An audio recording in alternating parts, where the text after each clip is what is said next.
भारतीय किसान यूनियन शहीद भगत सिंह के पदाधिकारियों ने कुरुक्षेत्र में मुख्यमंत्री आवास पर किया प्रदर्शन।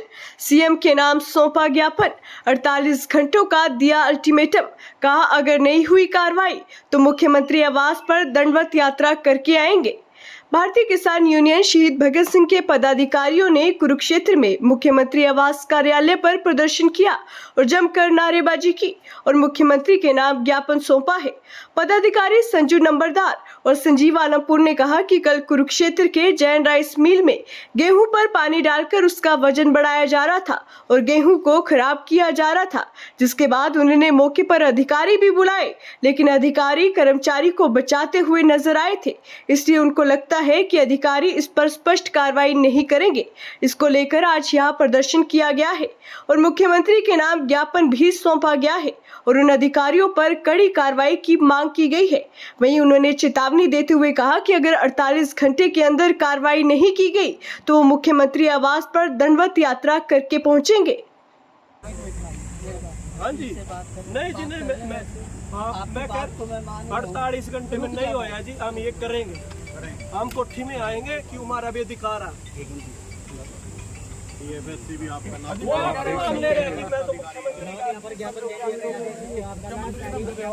जमीन लगती है, उसने उसकी वीडियो बनाई बहुत बढ़िया और वीडियो बनाने के बाद उनको ये भी कहे भी आप ये लोग क्या कर रहे हो। बोले सबसे पहले प्रदेश के मुख्यमंत्री नायब सैनी मुख्यमंत्री को ये कहना चाहूंगा कि प्रॉपर्टी डीलिंग छोड़कर उत्सव मना रहे हैं, जो दिन रात उत्सव मना रहे हैं, आप जाति दरों में उलझे हुए हैं, उसको छोड़कर अपने प्रदेश के भ्रष्टाचार को देख लो। जो भ्रष्टाचार अब चरम सीमा पर बढ़ चुका है, जो बीजेपी भ्रष्टाचार मुक्त शासन की बात करती थी, उस तरफ ध्यान दे लो। इन उत्सव में लोगों का ध्यान मत भटकाओ।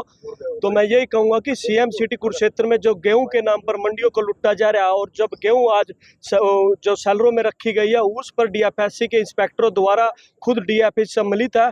तो जब हमने आलमपुर गांव में जैन राइस मिल में मौके पे पकड़वाया, इंस्पेक्टर मौके पे आया अंकुर जांगड़ा, और देखो वो अफसर जो पहले चावल घोटाले में सम्मिलित है करनाल में पेवा में, उसके खिलाफ एफआईआर दर्ज हो रही है और उसकी जांच चल रही है, उसको सीएम सिटी में मुख्य उस पे बिठाया गया और वो कह रहा है मेरे को आप एप्लीकेशन दो, मैं जांच करूंगा। और वो कह रहे थे तो बरसात का पानी है, अरे आप डूब मरो।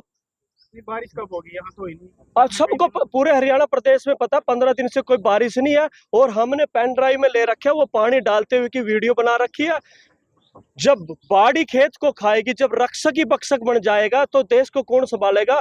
जब हम सरकारी स्कूल में पढ़ते थे तो वहां पे एक नारा दिया जाता था प्रार्थना के बाद कि देश को कौन संभालेगा, देश की रक्षा कौन करेगा, हम करेंगे, हम करेंगे।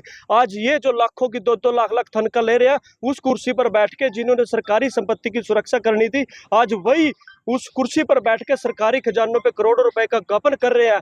ये केवल कुरुक्षेत्र का मामला नहीं, पूरे हरियाणा प्रदेश में मिलकर इसमें चंडीगढ़ पंचकुला के जो बड़े अधिकारी है वो भी सम्मिलित है। मैं कहता हूं कि इनकी संपत्ति की जांच होना चाहिए और जो अंकुर जांगड़ा डीएफएससी है उसकी संपत्ति की जांच करके उनको तुरंत 48 घंटे का अल्टीमेट देते हैं प्रदेश के मुख्यमंत्री को। उनको सीएम सिटी कुरुक्षेत्र में इस सीट पर बैठने का कोई अधिकार नहीं है।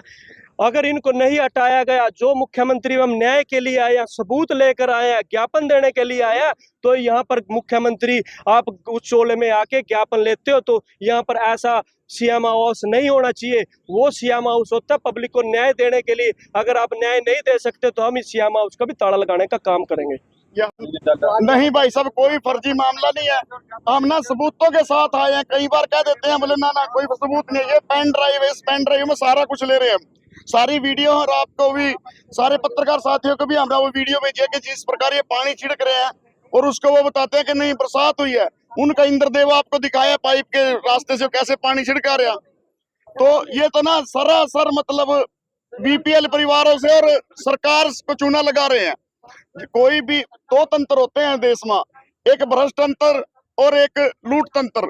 ये लूट तंत्र वाले जो हैं मतलब ये बेचारे तंत्र को मार रहे हैं। कोई भी कानून लागू होते, कोई भी मतलब जैसे सरकारी संपत्ति को नुकसान भी पहुंचा रहे हैं वो। अगर मैं किसी कोई सरकारी संपत्ति का नुकसान करता हूँ मेरे खिलाफ एकदम मुकदमा दर्ज हो जाता है। लेकिन ये सरकार के अधिकारी जो भ्रष्ट तंत्र में है, ये कुछ भी नुकसान कर ले सरकार के खिलाफ कोई पर्चा दर्ज नहीं होता। सिर्फ बेचारा समाज पर ही पर्चा दर्ज होगा, लुटेरा समाज पर कभी पर्चा दर्ज नहीं होता।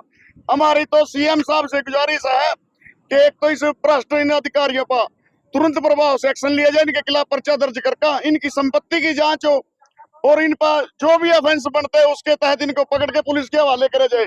अगर कोई आदमी 200 रुपए की चोरी कर ली ना, गाम में पीटता लिया वो सीआईए स्टाफ ना, अरे एडी एडी चोरी करें इनको, ये क्योंकि व्हाइट कलर में चोरी करते हैं, ये ब्लैक कलर में नहीं। ये ब्लैक कलर वाले चोर व्हाइट कलर वाले चोर हैं। इन चोरों का पर्दाफाश करने के लिए हमने ये पेन ड्राइव भी बनवाई है और आप सबको वीडियो भी दिखाई है कि कैसे करते हैं, और सीएम साहब को ज्ञापन देंगे, देखते हैं क्या कार्रवाई होती है। मौके पर अधिकारी बुलाए थे तो क्या बातचीत हुई? कुछ नहीं भाई साहब, अधिकारी भी डीएफएससी के थे, वो तो शुरू से ही मतलब पूरा तंत्र भ्रष्ट है, क्योंकि एक डीएफएससी भी 10 रुपए कमेंटर की वो मांगता है, रिश्वत मांगता है। ये परसों के अखबार में भी थी। तो जो अगर चोर ही बिल्ली नाम दूध की रखाली बिठा देंगे, दूध क्या बचेगा? वो तो वही काम हो रहा था, वहां उन्हीं के विभाग के दूसरा अफसर आगे होगा, मैं जांच करूंगा। तो जांच किसी और विभाग से कराई जाए, पुलिस से करवाई जाए, तब पता लगेगा कि कौन सा क्या हो रहा है। ज्ञापन तो देंगे, बिल्कुल, आज सीएम साहब को ज्ञापन सौंपेंगे और कार्रवाई की मांग करेंगे। अल्टीमेट भी देंगे दिनों का या किस देखो 10-12 दिन का अल्टीमेट देंगे, अगर उसके बाद कुछ नहीं होता तो दंडवत यात्रा करके सीएम साहब का घिराव करेंगे। यहाँ डीएफएससी आए हैं नरेश कुमार, उन पर 20 तो फोन कर लेते हैं, फोन नहीं उठाते। पहले भी मामले हुए, जो भी मंडी में जो मामले हुए ना, सब में नरेश पे फोन किए डीएफएससी पे, लेकिन ना तो फोन उठाता और ना मतलब दोबारा भी कॉल भी नहीं करता भी क्या प्रॉब्लम है। एक दिन उसमें मार्केट कमेटी में बुला रहे थे, तब भी नहीं आए। जहां भी मतलब अधिकारी भी इनको बोल देते हैं, पुलिस वाले सीआईडी वाले बोलते हैं कि नरेश वो मानता नहीं बात, क्योंकि वो गब्बर हो चुका है। उसको ना शायद किसी न किसी बड़े मंत्री की या मुख्यमंत्री की सह है। वो तो सीधा ही कहता है मेरा कुछ नहीं हो सकता, मेरा क्या उखाड़ दे, क्या उखाड़ना है। तो ऐसे ऐसे जो भ्रष्ट अधिकारी और जो जिन पर इन मंत्रियों की मुख्यमंत्री की सह है, जब तक ये कुर्सी पर बैठे रहेंगे ना, तब तक हमारे को न्याय नहीं मिल सकता, क्योंकि ये भ्रष्ट लोग हैं। सबसे ज्यादा भ्रष्ट डीएफएससी होते हैं, क्योंकि डिस्ट्रिक्ट का मालिक होता है, उसके पर सबसे पहले केस होना चाहिए, क्योंकि उसके ही देख रेख में सारा कुछ होता है। वही अलो करता है कि इसमें रखो और उस पे इस इंचार्ज की इसकी ड्यूटी लगेगी। ठीक है।